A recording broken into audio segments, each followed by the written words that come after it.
The porcelain teapot hovered 3 inches above my favorite china cup when my entire world shattered into 1,000 invisible pieces. "Don't worry about the signatures, babe." Madison's voice floated through the speakerphone, crystal clear in my Greenwich kitchen. "Mom's just a silly old woman who'll sign anything we put in front of her." Blake's laughter came next, rich and casual, like he was discussing the weather instead of my life. $7 million, and she doesn't even know what she really owns. Honestly, Mad, sometimes I think we hit the lottery when you introduced me to your mother. The Earl Grey never made it to the cup. My hand, the same hand that had held Madison as a colicky baby, that had signed her permission slips and college tuition checks, trembled so violently that hot tea splashed across the marble countertop. Duchess, my Persian cat, leaped from her perch by the window, her blue eyes wide with alarm. "She still thinks the Martha's Vineyard house is the family cottage," Madison continued, her voice dripping with amusement. "I showed her the deed transfer last month, told her it was for tax purposes, and she just smiled and signed. No questions asked." "Your mom's sweet, but thank God she's clueless about finances. Can you imagine if she actually understood what she's been funding?" Sweet, clueless, silly old woman. Each word landed like a physical blow, stealing the breath from my lungs. This was my daughter, my Madison, who I raised alone after Vincent died, who I'd given everything to so she could have the life she deserved. And she was laughing at me, with her husband, about how they'd been systematically stealing my life's work. There are twists ahead you'll never see coming. If you're alone right now, feeling that familiar knot in your stomach, that crushing mix of rage and disbelief, drop a 1 in the comments if that's your truth in this moment. The speakerphone conversation continued, but I'd heard enough. With shaking fingers, I ended the call they'd forgotten I was still on. The kitchen fell silent except for the grandfather clock's steady ticking, a wedding gift from Vincent's parents, now marking the seconds of my new reality. I sank into the breakfast nook chair, the same spot where Madison used to do her homework while I cooked dinner. The afternoon sun streaming through the bay windows felt too bright, too normal for what had just happened. Duchess patted over, rubbing against my legs with a concerned meow. "I know, baby," I whispered, my voice cracking. "I know." But did I really? How long had this been going on? How many documents had I signed without reading? How many times had I trusted my daughter's warm smile and reassuring words? Vincent's voice echoed in my memory, clear as if he were standing beside me. "Never sign what you don't understand, Vera. Trust, but verify. Always." I'd broken his cardinal rule, not once, but apparently dozens of times. The marble countertop held the evidence of my morning routine, the Financial Times still folded, my reading glasses resting on the crossword puzzle, the stack of mail Madison had helpfully pre-sorted for me yesterday. Now I wondered, what had she removed before I could see it? Standing on unsteady legs, I walked to Vincent's old study. I'd kept it exactly as he'd left it 6 years ago. His diplomas from Harvard Law still on the wall, his leather-bound legal volumes lined up like soldiers. The filing cabinet in the corner held our important documents, or at least I thought it did. My hands shook as I pulled open the drawers. Mortgage papers, but wait, these weren't the originals. Investment account statements. Why were there so many accounts I didn't recognize? Power of attorney documents. When had I signed these? The bottom drawer held a folder labeled Family Trust in Madison's neat handwriting. I pulled it out, my heart hammering against my ribs. Page after page of legal jargon swam before my eyes, but certain phrases jumped out. Irrevocable transfer. Sole beneficiary, Madison Blake. Grantor relinquishes all rights. I stumbled backward, clutching the folder. The room spun. How could I have been so blind? But even as the question formed, I knew the answer. Grief, trust, love, the deadly combination that had made me the perfect mark for my own daughter. A memory surfaced, sharp and painful. Madison, at Vincent's funeral, holding my hand as I sobbed. "Don't worry about anything, Mom. I'll take care of all the paperwork. You just focus on healing."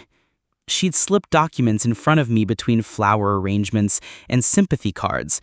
I'd signed them all, grateful to have such a caring daughter. Now I understood.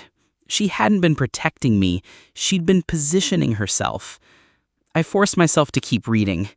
The beach house in Martha's Vineyard, bought with Vincent's life insurance, but now solely in Madison's name. The investment properties in Boston, funded by my retirement accounts, but I had no claim to them. Business ventures I'd never heard of, all using my sterling credit score and financial reputation. My phone buzzed. A text from Madison. "Mom, Blake and I are coming for dinner tomorrow. We need to discuss some urgent financial matters. Please have your checkbook ready. Love you." Love you. The words that had once warmed my heart now felt like ice in my veins. I set the phone down without responding and walked to the window. My greenhouse stood at the edge of the property, its glass panels reflecting the late afternoon sun. Inside, rows of rare orchids bloomed in careful climate-controlled perfection, my silly hobby, as Madison called it. She had no idea those orchids were worth more than her precious beach house. Some secrets, apparently, went both ways. Duchess jumped onto the windowsill beside me, pressing her warm body against my arm. In the reflection of the glass, I saw myself, gray-haired, slightly stooped, wearing the cardigan Madison bought me last Christmas. I looked exactly like what they thought I was, a silly old woman. But behind that reflection, I saw something else. Vincent's law books, his computer, still password protected. His personal contacts, including Patricia Hawthorne, who now sat on the Connecticut Supreme Court. And David Chen, my former student who'd become one of the best forensic accountants on the East Coast.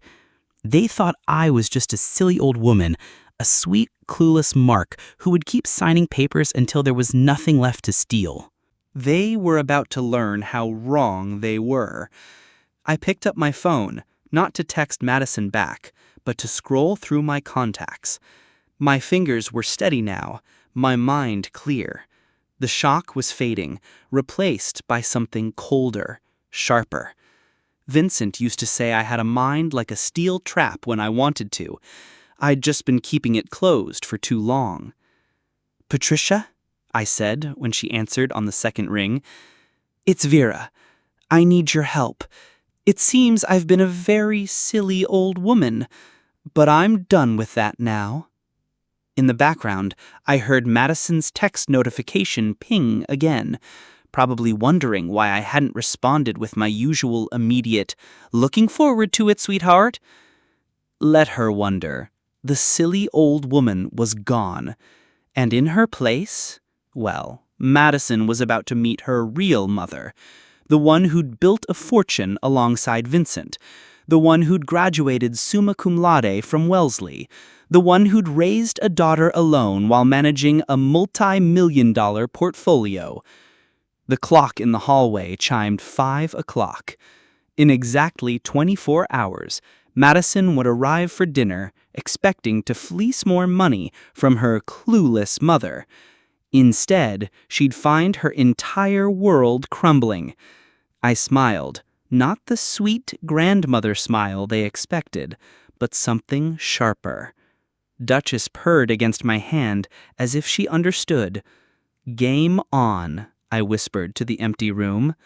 The silly old woman was dead. Long live Vera Sterling. The 24-hour countdown began the moment I hung up with Patricia. "Jesus Christ, Vera," she'd said after I'd explained everything, her judge's composure cracking. "How much are we talking about?" 7 million. Maybe more. My voice sounded foreign to my own ears, cold, calculating. "I need to know exactly what I'm dealing with, Pat, and I need to know tonight."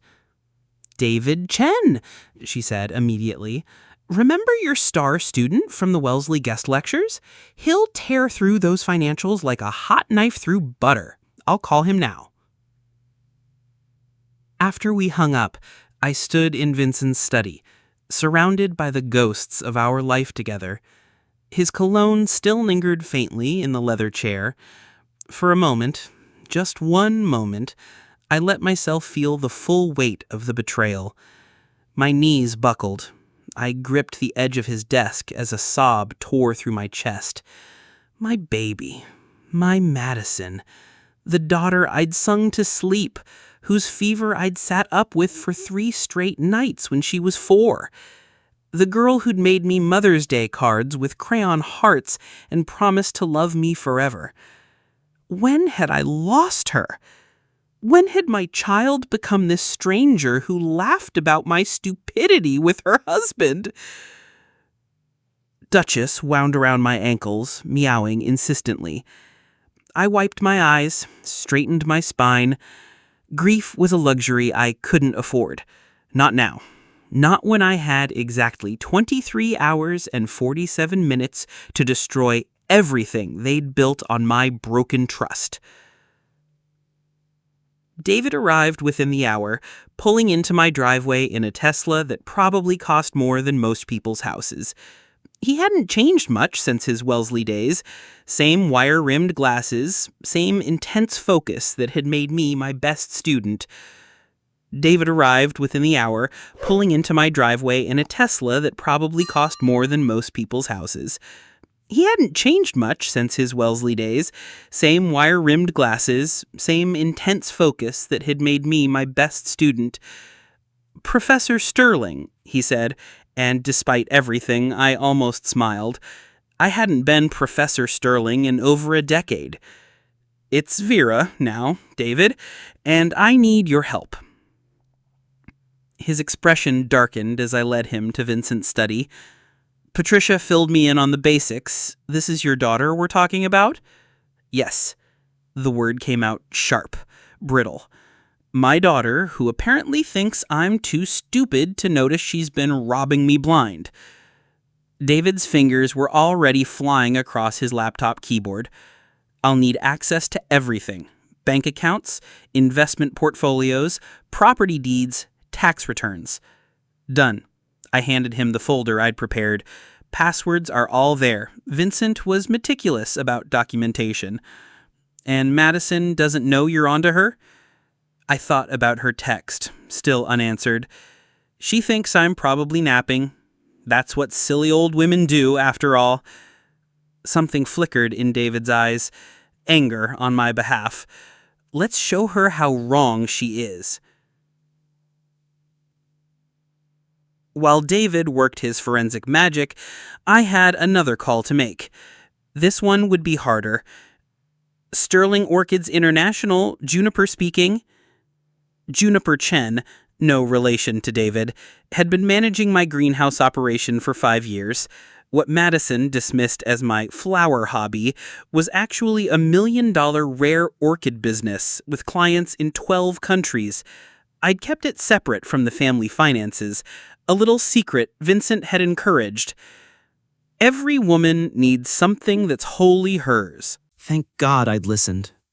"Juniper, it's Vera. I need you to do something for me, and I need you to be discreet."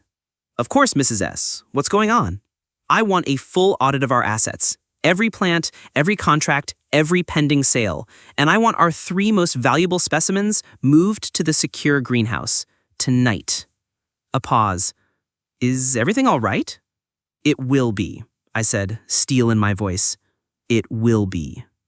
By 9 p.m., David had uncovered the full scope of the deception. We sat at my kitchen table, documents spread between us like evidence at a crime scene, which I supposed they were. "It's worse than you thought," he said, adjusting his glasses. "She's been at this for at least 4 years. Started small, a few thousand here and there, always with a plausible explanation. Then after your husband died, she escalated like a wildfire." He pulled up a spreadsheet on his laptop. "Look at this. She's taken out 3 business loans in your name, transferred 6 properties to an LLC she controls. And this investment account, she's been siphoning off the dividends for years." My tea had gone cold, but I clutched the cup anyway, needing something to anchor me. "Total damage?" Liquid assets stolen or compromised, about 3.2 million. Properties fraudulently transferred, another 2.8 million. Credit and loans taken out in your name, 1.3 million. He looked up, eyes hard behind his glasses. But here's the interesting part. She's been sloppy. Greedy people usually are. Sloppy how? The paper trail is a prosecutor's dream. She used the same notary for everything, probably someone she's paying off. The signatures on half these documents, they're not even good forgeries. And the LLC she's using? It's registered in Delaware, but she filed the paperwork herself. Made mistakes. Big ones. I felt something kindle in my chest. Not hope, exactly, but something fiercer. Can we stop her? Stop her? David laughed, but it wasn't a pleasant sound. Mrs. Sterling, we're going to bury her. At midnight, I finally responded to Madison's text. My fingers hovered over the keyboard for a long moment before I typed. Of course, sweetheart. 6 p.m. as usual. I have some papers I've been meaning to ask you about anyway. Love you too. Perfect. Let her think the silly old woman had found some confusing documents. Let her come prepared with her explanations and her forged signatures and her practiced smile. I had my own preparations to make. Patricia had given me the name of a private investigator, someone who specialized in financial fraud. Record everything, she'd advised. Connecticut is a one-party consent state. Every conversation, every admission, build your fortress of evidence brick by brick. So I did. I installed a recording app on my phone, discreet and voice-activated. I placed a tiny camera in the kitchen, angled perfectly at the breakfast nook where Madison always sat during our financial discussions. I even had David show me how to back up everything to a cloud server, just in case. You're taking to this like a natural, David observed, watching me test the equipment. I had a good teacher, I said, thinking of Vincent, then softer. I just never thought I'd need these skills against my own daughter. At 2 a.m., I found myself in the greenhouse. The familiar, humid warmth embraced me, and for a moment I could pretend everything was normal. The ghost orchid, my prize specimen, worth more than most people's cars, bloomed in solitary splendor. She doesn't even know about you, I whispered to the delicate white petals. Thinks this is all just a silly hobby. Thinks I'm just a silly old woman who plays with flowers. But the greenhouse was more than therapy. It was proof that I could build something Madison couldn't touch, couldn't steal, couldn't even conceive of. While she'd been plotting to take my money, I'd been quietly growing my own empire. Sterling Orchids International. Juniper had texted me the preliminary numbers. 1.1 million in assets, with another 500,000 in pending international orders. All in corporate accounts Madison didn't even know existed. Not bad for a silly old woman's hobby. I didn't sleep that night. Instead, I prepared. I pulled out the St. John's suit I hadn't worn since Vincent's funeral. Black, severe, expensive. The kind of outfit that said, "Take me seriously or face the consequences." I selected my grandmother's pearl necklace, the one Madison had always admired. Let her see it one last time. By dawn, I had transformed the dining room into a stage. Financial documents arranged just so, looking haphazard, but actually precisely placed. The recording devices tested and ready. Even Duchess seemed to understand the gravity, perching on the china cabinet like a small, furry sentry. Patricia called at 7. I've filed the emergency injunctions. The moment she admits to anything on tape, we freeze every account she's touched. And if she doesn't admit anything? She will, Patricia said with the confidence of someone who'd seen too many criminals hang themselves with their own words. They always do, especially when they think they're winning. The day crawled by with agonizing slowness. I forced myself to eat, to maintain the routine. Can't have Madison walking into anything suspicious. I even did some light gardening in the front yard, making sure the neighbors saw me puttering around like always. Mrs. Sterling, dependable as clockwork, harmless as a dove. Inside, I was building a hurricane. David sent updates throughout the day. More evidence uncovered. More accounts traced. More proof that my daughter had systematically, methodically betrayed every ounce of trust I had ever placed in her. At 4 p.m., I stood before Vincent's portrait in the hallway. "I should have listened to you," I told his painted eyes. "Trust but verify." I forgot the verify part. But Vincent's painted face seemed kind, understanding. He'd loved Madison too. He'd have been just as blindsided. No, that wasn't true. Vincent would have seen it. He'd always been the sharp one, the careful one. I'd been the one who led with her heart. Well, my heart was done leading. It was time for my head to take over. At 5:47 p.m., I heard the familiar sound of Madison's BMW pulling into the driveway, purchased, I now knew, with a loan taken out in my name. I took a deep breath, checked my reflection one last time. The woman in the mirror looked nothing like a victim. She looked like what she was, a mother about to teach her daughter the last lesson she'd ever learn.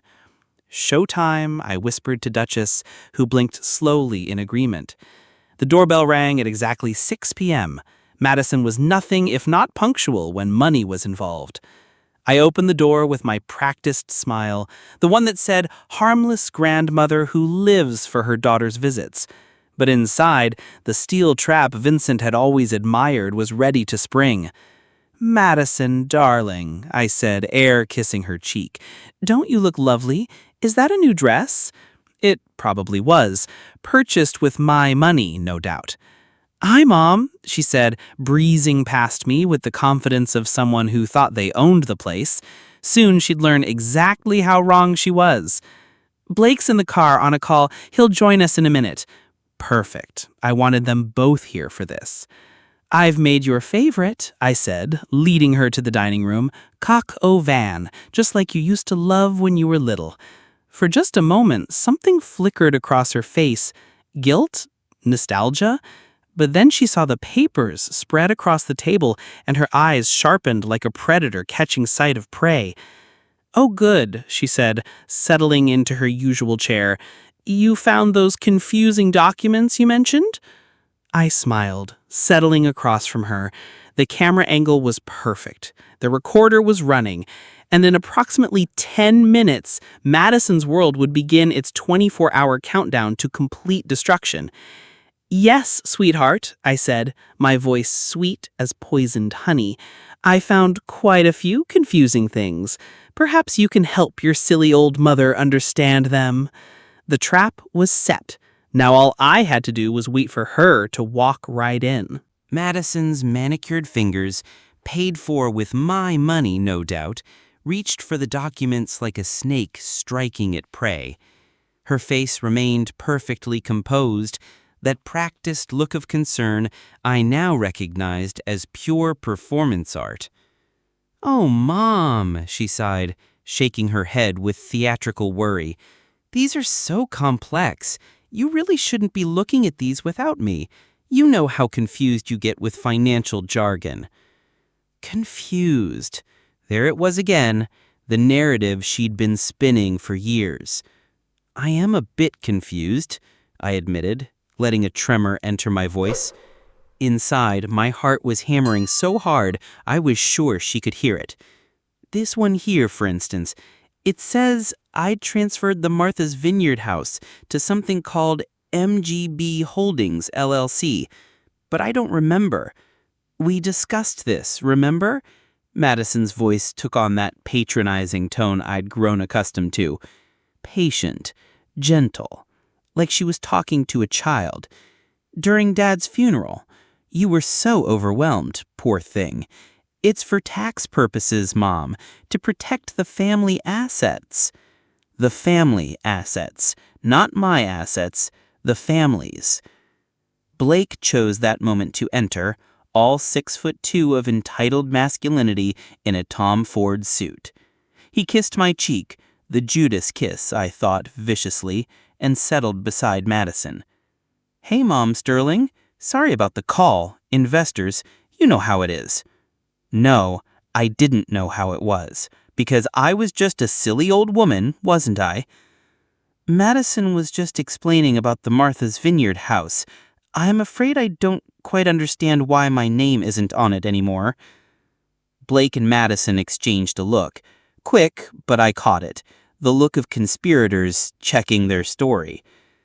It's still yours, Mom, Madison said, reaching across to pat my hand.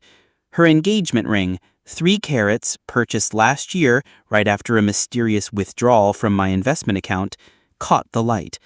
It's just held differently for legal reasons. Blake, honey, explain it better than I can. Blake leaned forward, his expression serious, sincere, the face of a man about to sell you beachfront property in Nebraska. It's about protecting you, Mom Sterling. If the house is in the LLC, no one can take it from you. Not creditors, not the government, no one. We're building a fortress around your assets. A fortress. How apt. Except they'd built it to keep me out, not protect me in.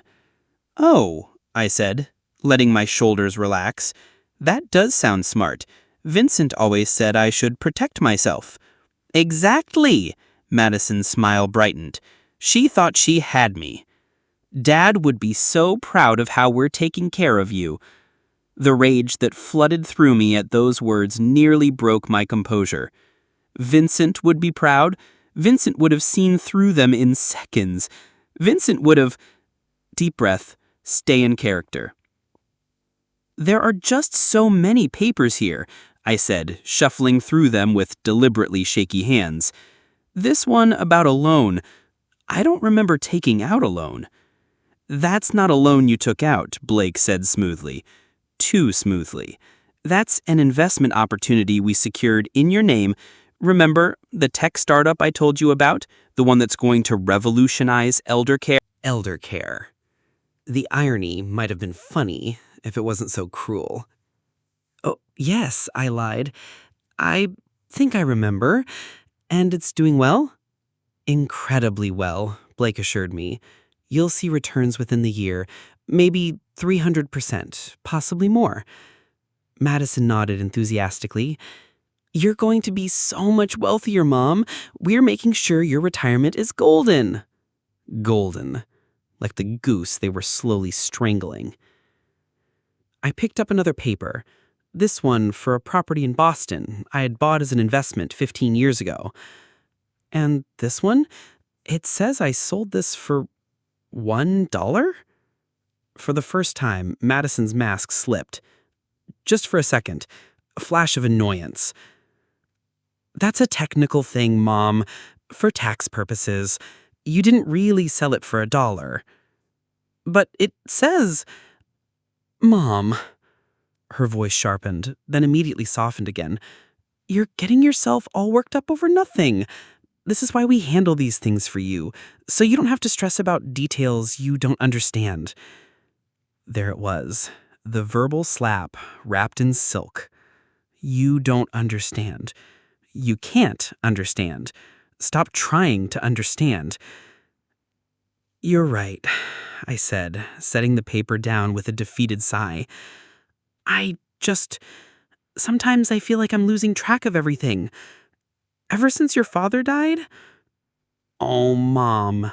Madison was around the table in an instant, arms round me. For a moment, one treacherous moment, she felt like my little girl again. The one who used to crawl into my bed during thunderstorms. That's why you have us, to take care of everything. You trust us, don't you? Trust. The word that had become a weapon. Of course I trust you. You're my daughter. She pulled back, tears in her eyes. Real? Fake? Did it matter anymore?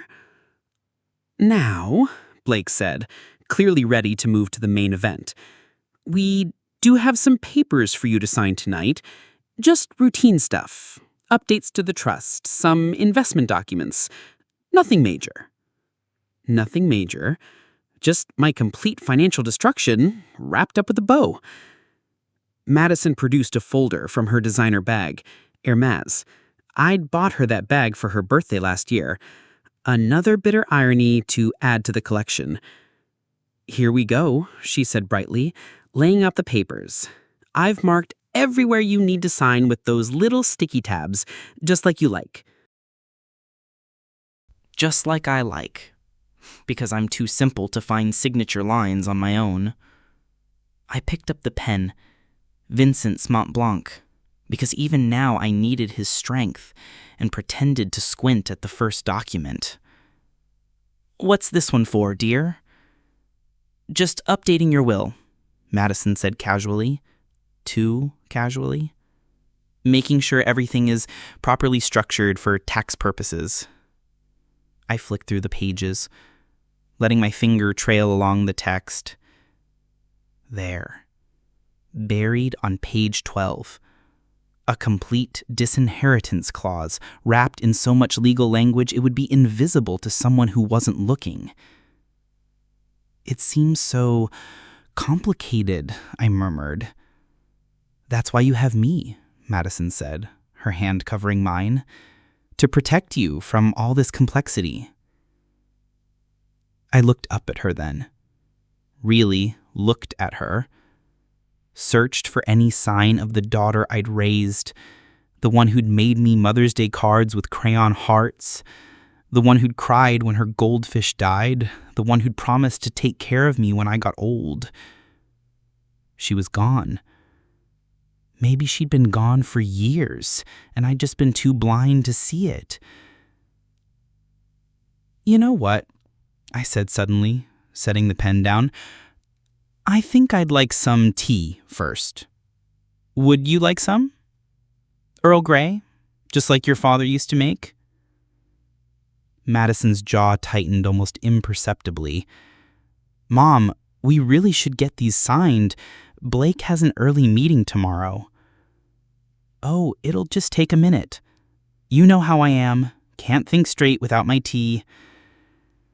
As I moved toward the kitchen, I heard Blake mutter something under his breath. Not quite loud enough to make out, but the tone was clear. Impatience, frustration, the barely concealed contempt of a predator whose prey wasn't cooperating. In the kitchen, I put the kettle on and pulled out my phone. My hands were steady now. The performance was over, at least for the moment. I sent a quick text to Patricia. They're here. Documents are worse than expected. Complete disinheritance hidden in routine updates. Recording everything. Her response was immediate. Keep them talking. Get them to admit what they've done. David found more, sending files now. I glanced at the new files as the kettle heated. My breath caught.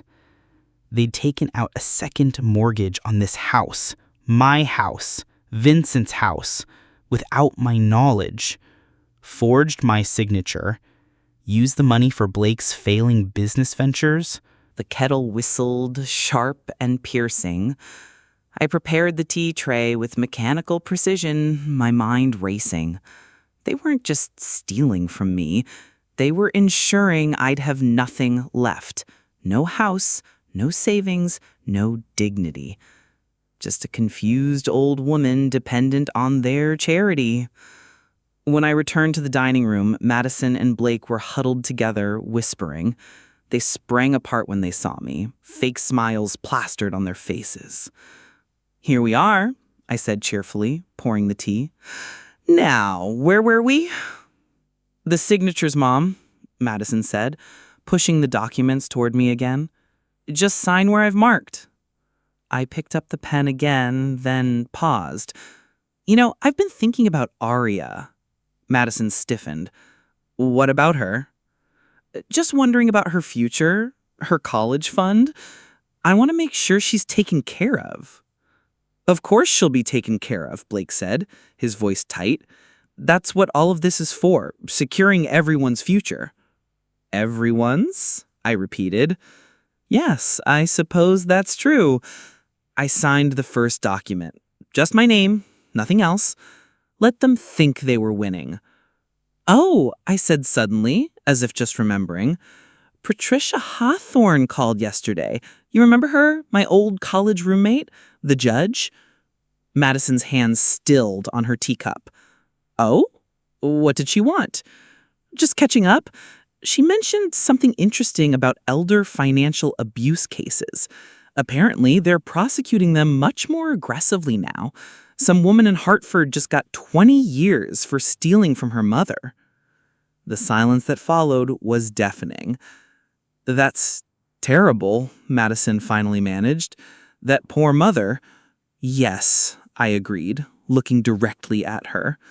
Imagine betraying the person who gave you life, who loved you unconditionally, who would have given you everything if you just asked. Blake shifted uncomfortably. These documents really need to be signed tonight, Momus darling. Of course, I said, turning to the next page. Blake, dear, what exactly is your business? I realize I've never quite understood it. Tech investments. Very complex stuff. Try me, I said, smiling sweetly. I may be old, but I did teach economics for 30 years. Another exchange of glances. They'd forgotten that, hadn't they? That before I was a silly old woman, I was Professor Sterling. That I wrote papers on financial theory. That I advised doctoral students on their dissertations about market manipulation and fraud. It's really not interesting, Madison interjected. Just sign here, Mom. I set the pen down. You know what? I'm feeling a bit tired. Perhaps we should do this another time. Mom! Madison's voice cracked like a whip. Then, catching herself, she softened it. I mean, Mom, these really need to be done tonight for tax purposes. The deadline is tomorrow. What deadline? I asked, innocently. The fiscal year deadline, Blake said, clearly grasping at straws. The fiscal year ends in December, I pointed out. It's October. Mom, please, Madison said, and for the first time, I heard real desperation creeping in. Just trust us. Sign the papers. Trust. There was that word again. I stood up slowly, Vincent's pen still in my hand. You know what, Madison? I've been thinking about trust a lot lately, about how it's burned, how it's maintained, how it's destroyed. Mom, what are you talking about? I walked to the window, looking out at my greenhouse. The lights were on, illuminating my orchids in their climate-controlled perfection. Did you know that some orchids are parasites? They attach themselves to other plants, drain them slowly, all while looking beautiful? Mom, you're not making sense, Madison said, but her voice was thin now, stretched. I turned back to them, and I knew my mask had finally slipped. Good. I was tired of wearing it. Oh, I'm making perfect sense, I said. For the first time in years, I'm making sense. You see, I had the most interesting phone call yesterday. Not from Patricia, though she did call.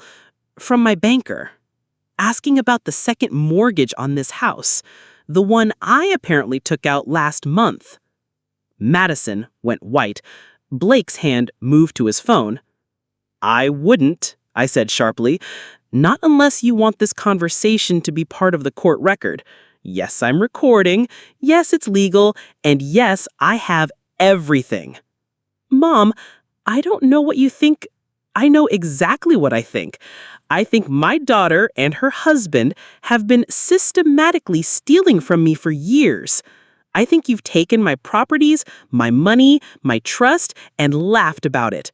I think you called me a silly old woman who would sign anything you put in front of her. Madison's face crumpled, not with guilt, with the realization that she'd been caught. How did you... I forgot to hang up the phone yesterday. I heard everything. Every single word. The silence that followed was complete. Even Duchess, watching from her perch, seemed to hold her breath. Then Blake stood, his face ugly with rage. You manipulative old bitch. You've been playing us? Blake, Madison gasped, but the mask was off him too now. No, Madison.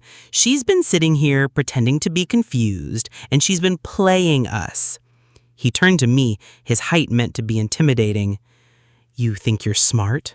We have power of attorney, we have documents, we have nothing, I finished. You have nothing. The power of attorney was revoked this morning. The accounts are frozen, the properties are being reviewed for fraudulent transfer, and the FBI's Financial Crimes Division, they're very interested in those loans you took out in my name. It was Blake's turn to go pale. You're bluffing. I smiled then, not the sweet grandmother smile. The smile of a woman who'd spent 30 years in academia, who'd built $1 million business in her greenhouse, who'd survived widowhood, and was about to survive this. Try me, I said. Madison stood on shaking legs. Mom, please, let's talk about this. We're family. Area. Think about Area. Oh, I am thinking about Area, I said. I'm thinking about what kind of example her parents are setting. I'm thinking about what she'll learn about trust and love and family from watching you two. You'll destroy her life. Madison's voice rose to a shriek. Is that what you want?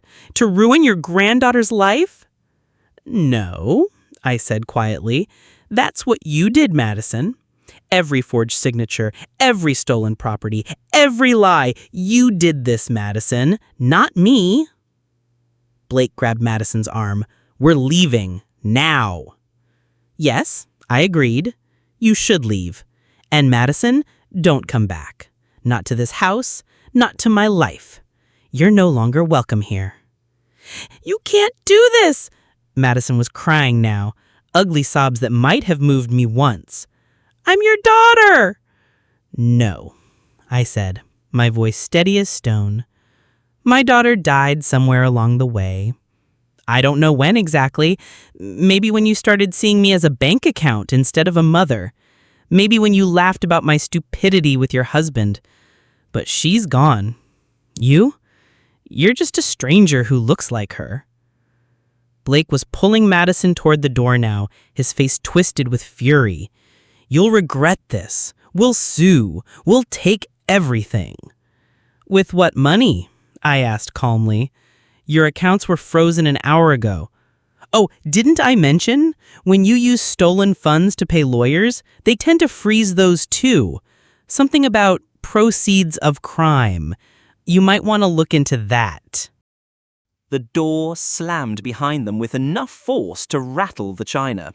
I heard their car peel out of the driveway, Blake's tires squealing like the spoiled child he was. And then, silence. I sank into Vincent's chair, suddenly exhausted. Duchess immediately jumped into my lap, purring as if to say, well done. My phone buzzed. Patricia. Status. I typed back, the masks are off. They know I know. Blake threatened to sue. Let him try. David just sent me the full forensic report. They're looking at federal charges, Vera. This is big. Federal charges. My daughter, my baby girl facing federal charges. I waited for the guilt to come, the regret, the motherly instinct to protect, even now. It didn't come. Instead, I felt something else. Clean. Like I'd finally lanced an infected wound that had been poisoning me for years. It hurt. God, it hurt. But it was the sharp, honest pain of healing, not the dull ache of decay. I stood, walked to the dining room table where the unsigned documents still lay, Madison's routine updates that would have left me with nothing. I gathered them up, every last page, and walked to the fireplace. The flames caught the papers eagerly, consuming all those carefully crafted lies. I watched them burn, thinking about transformations, how fire destroys but also purifies, how sometimes you have to burn down the rotten structure to build something clean. My phone rang. David. Vera, I've been tracking their accounts in real time. They're in full panic mode. Blake's trying to move money to offshore accounts, but we've got injunctions on everything. How long before they realize it's all frozen? Based on the transaction attempts I'm seeing, about 10 minutes. 10 minutes. Then the real fireworks would begin. David, I said, watching the last of the documents turn to ash, thank you for everything. Thank you for trusting me. And Vera, you did the right thing. I know it doesn't feel like it now, but you did. After we hung up, I made myself another cup of tea, real tea this time, with honey from my own garden. Sweet, comforting, mine. 24 hours I'd given myself, 24 hours to dismantle their house of cards. I glanced at the clock. I was 6 hours in, and already their world was crumbling. By tomorrow night, there would be nothing left but ashes, just like the documents in my fireplace, just like the daughter I'd once loved. I raised my teacup in a toast to the empty room, to Vincent's portrait, to the woman I was becoming. To the silly old woman, I said, may she rest in peace. The meltdown began at exactly 9:47 p.m.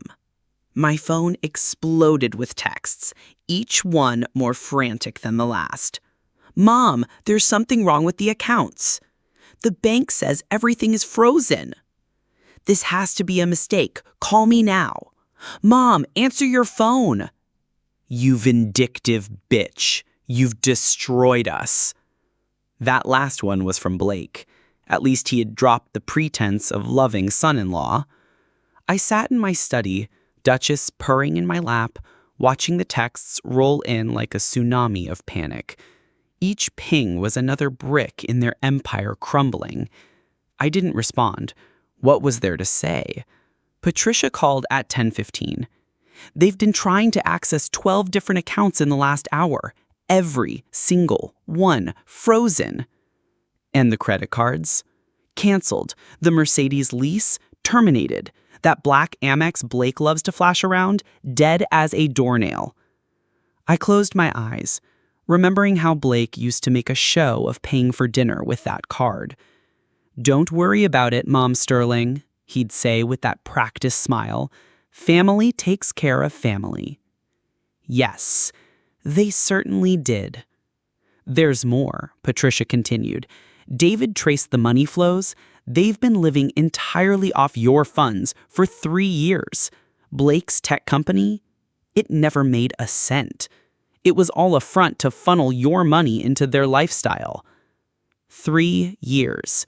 While I'd been grieving Vincent, learning to sleep alone in our bed, they'd been building their lie of a life on my broken heart. The doorbell rang at 10:45. I checked the security camera, a new addition, installed that very morning.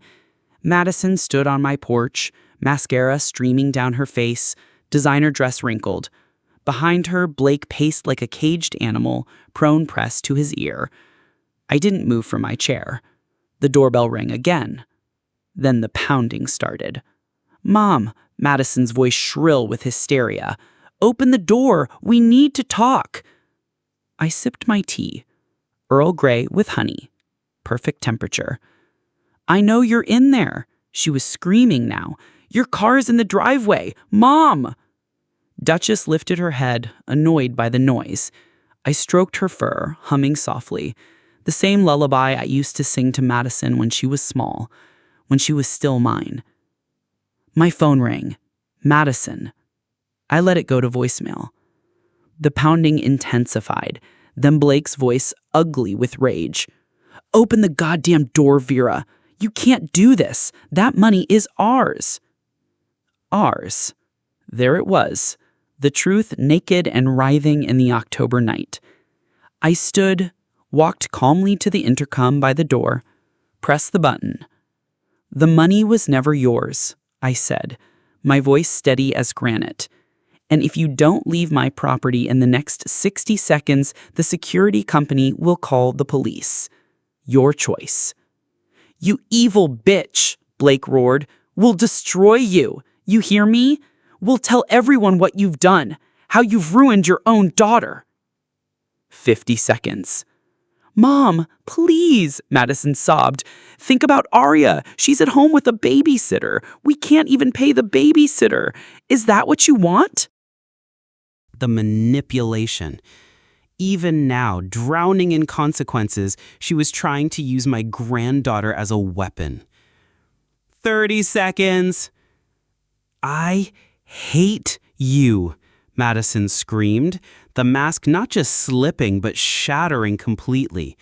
You were supposed to just sign the papers. You were supposed to be too stupid to notice. Why couldn't you just stay the pathetic old widow we all knew you were? There it was. The truth she'd been hiding behind designer smiles and practiced hugs. 10 seconds. I heard Blake pulling her away, cursing. Car doors slamming, tires squealing as they fled like the thieves they were. Silence returned to my home. Beautiful, honest silence. The call started at midnight, not from Madison or Blake. They'd learned that lesson.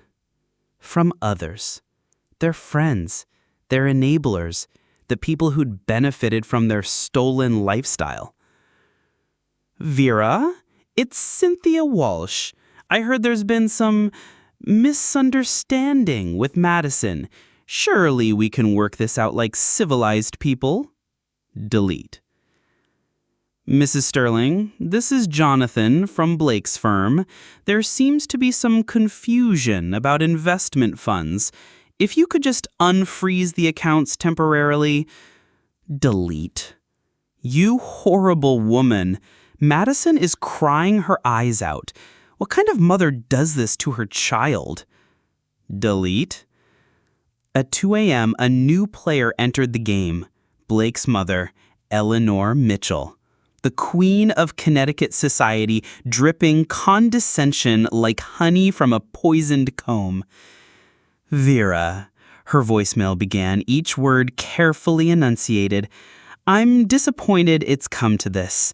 I thought you were more sophisticated than petty revenge.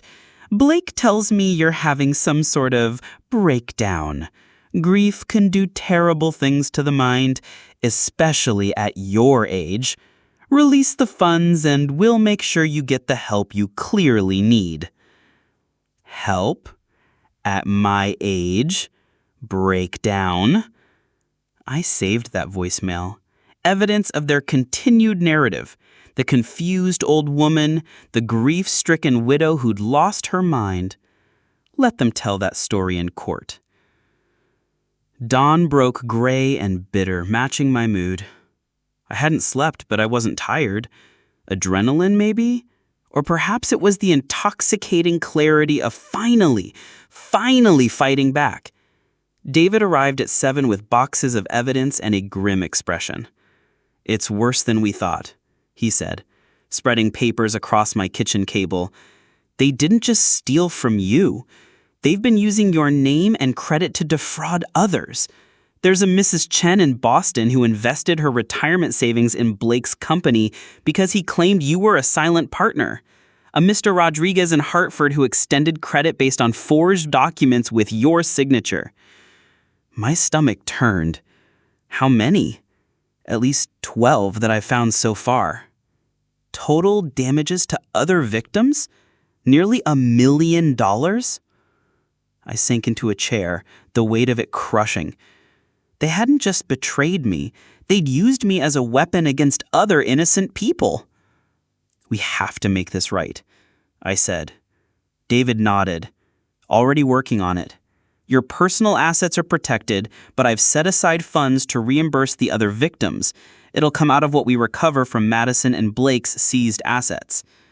My daughter? A con artist who destroyed lives? How did I raise this? As if reading my mind, David said gently, This isn't your fault, Vera. Con artists aren't born, they're made by their own choices. Madison chose this path. By noon, the empire was in full collapse. Blake's investors, smelling blood in the water, descended like sharks. His phone, still pinging with location data David was tracking, showed him racing from office to office, trying to salvage something, anything.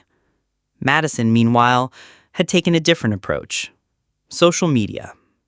My mother has lost her mind, her Facebook post read.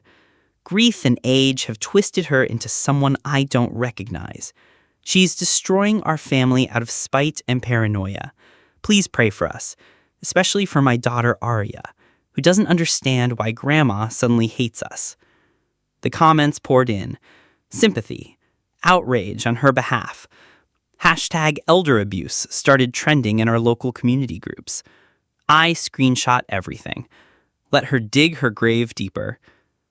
Patricia called. "You seeing this social media circus?" Every word. "Good. Defamation suits are expensive. She's writing our case for us." "I don't want to sue my daughter," I said quietly. "No," Patricia agreed. "But you want to protect yourself. And every lie she posts is another nail in her credibility coffin." At 3 p.m., the doorbell rang again. This time, it wasn't Madison or Blake. It was Arya. My granddaughter stood on my porch in her school uniform, backpack slung over one shoulder. Her face, so like Madison's at that age, was streaked with tears. "Grandma?" Her voice was small, confused. "Mommy says you don't love us anymore." My heart shattered into pieces I'd never be able to fully reassemble. I opened the door, kneeling to her level. "Oh, sweetheart, that's not true. I love you more than all the stars in the sky." "Then why did you take our house away? Daddy says we have to move. I don't want to move." Behind her, I saw the Uber pulling away. They'd sent her alone, used their 5-year-old daughter as an emotional battering ram. "Come inside, baby," I said gently. "Let's have some cookies and talk." I settled Arya at the kitchen table with milk and homemade chocolate chip cookies, the ones I always kept frozen for her visits. She ate mechanically, those big eyes never leaving my face. "Grandma," she said finally, "Mommy was crying all night. She said you stole from us." How do you explain betrayal to a 5-year-old? How do you tell a child that her parents are criminals without destroying her world? You don't. You can't. "Sometimes," I said carefully, "grown-ups have disagreements about money. It's complicated and boring and nothing you need to worry about." "But are you mad at me?" I said fiercely, reaching across to squeeze her tiny hand. "Never. I could never be mad at you. You're my sunshine." She smiled then, small but real. "Mommy says I can't come here anymore." Another knife to the heart. Using Arya as a weapon. Was there no depth to their cruelty? "We'll see," I said. "Would you like to see the greenhouse? The ghost orchid is blooming." Her eyes lit up. The greenhouse was her favorite place, had been since she was old enough to walk. Madison never came with us. Allergies, she claimed. Really, she just had no interest in my silly hobby. We spent an hour among the orchids, Arya asking her endless questions, me answering with patience I'd forgotten I possessed. For 60 minutes, I could pretend everything was normal. Then Madison arrived. She didn't knock, just stormed in using the spare key I'd forgotten she had. Mental note, change the locks immediately. "Arya," her voice was sharp, panicked. "There you are. You can't just disappear like that." "You put her in an Uber alone," I said coldly. "Don't pretend you didn't know exactly where she was." Madison's face flushed. "Come on, baby, we're leaving." "But Grandma and I were—" "Now, Arya." The child flinched at her mother's tone. I bit my tongue, knowing any intervention would make it worse for her. As Madison dragged her toward the door, Arya looked back at me with those big, confused eyes. "Bye, Grandma. Love you to the stars." "Love you to the stars and back," I whispered. Madison paused at the door, turning back with pure venom in her eyes. "You'll never see her again. You hear me? Never. You chose money over family. Now live with it." The door slammed, rattling the orchid leaves. I stood there, among my beautiful, thriving plants, feeling something inside me break that would never fully heal. Not the sharp, clean break of betrayal discovered. This was different. This was the grind and crushing realization that my daughter would use her own child as a weapon, would hurt that innocent baby to hurt me. By 6 p.m., the financial massacre was complete. David called with the final tally. Blake's company is in free fall. Investors are pulling out. The board called an emergency meeting and voted him out as CEO. Apparently, using stolen funds to prop up a failing business is frowned upon. And Madison? The real estate agency terminated her contract an hour ago. Turns out they do background checks when fraud allegations surface. Who knew? Their perfect life, built on my bones, reduced to ash in less than 24 hours. There's one more thing, David said. The FBI wants to meet with you tomorrow. This is bigger than just family fraud, Vera. This is a federal case now. Federal case. My daughter, the federal criminal. I poured myself a glass of wine. The good stuff. Vincent's 1982 Bordeaux we'd been saving for a special occasion. If the complete destruction of my family wasn't special, what was? At 9 p.m., exactly 24 hours after I'd heard those fateful words on the speakerphone, my phone rang. Madison. I almost didn't answer, but something, call it mother's instinct or morbid curiosity, made me pick up. "Are you happy now?" Her voice was raw, broken. "We're ruined, completely ruined. Blake's leaving me. We have to move out of our house by Friday. I can't even afford groceries." I said nothing. "I'm your daughter," she screamed. "How could you do this to your own daughter?" "How could you do this to your own mother?" I countered quietly. Silence. Then, "You were supposed to take care of me. That's what mothers do." "I did take care of you. I raised you, educated you, loved you, gave you everything. And you repaid me by stealing it all while calling me a silly old woman." "I didn't mean—" "Yes, you did. You meant every word. And now you get to live with the consequences." "Arya—" "Will be fine," I interrupted. "I've set up a trust for her education, one you can't touch. One day, when she's old enough, I'll make sure she knows her grandmother loved her, even if her parents used her as a weapon." "You self-righteous—" I hung up. There was nothing left to say. I sat in Vincent's study as the clock struck 10, surrounded by the evidence of my daughter's betrayal and my own swift justice. 24 hours. That's all it had taken to dismantle their house of cards. But what had I won, really? My money back? My properties secured? I'd lost my daughter, my granddaughter, the illusion of family that had kept me warm since Vincent died. Duchess jumped into my lap, purring her comfort. I stroked her fur and stared at Vincent's portrait. I did what you would have done. I protected myself. But God, Vincent, the cost. The tears came then, not for Madison, that well had run dry, but for Arya, for the family Christmases we'd never have, for the graduations I'd miss, for the wedding I'd never attend, for the grandmother that little girl would grow up believing had chosen money over love. The truth was more complex, but 5-year-olds don't understand complexity. They only understand absence. Outside, October wind rattled the windows. Tomorrow, I'd meet with the FBI. Tomorrow, I'd continue the legal process that would likely end with Madison in prison. But tonight, I grieved. Not for what was, that had been revealed as a lie, but for what could have been, if only my daughter had chosen love over greed.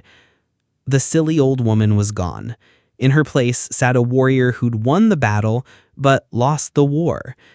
And warriors, I was learning, sometimes cry too. 6 months later, I stood in the courthouse bathroom, staring at my reflection. The woman looking back wasn't the silly old woman Madison had mocked. She wasn't the broken widow who'd signed papers through tears. She was someone new, forged in betrayal, tempered by justice. 30 minutes, Vera, Patricia said softly from the doorway. You ready? Was anyone ever ready to watch their daughter be sentenced for federal fraud charges? I'm ready, I lied. The courtroom was packed. Blake had already pled guilty, turned state's witness against Madison to reduce his own sentence, 5 years instead of 15. Their marriage, built on stolen dreams, had crumbled faster than wet sand. Madison sat at the defendant's table in a gray suit I didn't recognize, probably court-appointed. Her perfect Instagram life reduced to this: a number, a case file, a cautionary tale. When our eyes met, I saw a flicker of the daughter I'd lost. Then her jaw hardened, and she looked away. The judge's words blurred together. Guilty, 7 years federal prison, restitution to victims, each pronouncement another nail in the coffin of what we'd been. As they led her away in handcuffs, Madison turned one last time. I hope you're satisfied, she mouthed. I wasn't. Satisfaction tastes like ashes when it costs you everything. Outside the courthouse, spring had arrived early. Cherry blossoms lined the street, life insisting on beauty despite everything. My phone buzzed. A text from an unknown number. Grandma, this is Aria. Daddy got me a phone. I miss you. My hands shook as I typed back. I miss you too, sunshine. Love you to the stars. And back came the immediate reply. Blake's parents had custody now.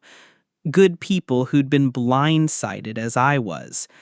They reached out last month, tentatively building a bridge Madison had burned. She asks about you constantly, Eleanor had said over tea, this formidable woman humbled by her son's crimes.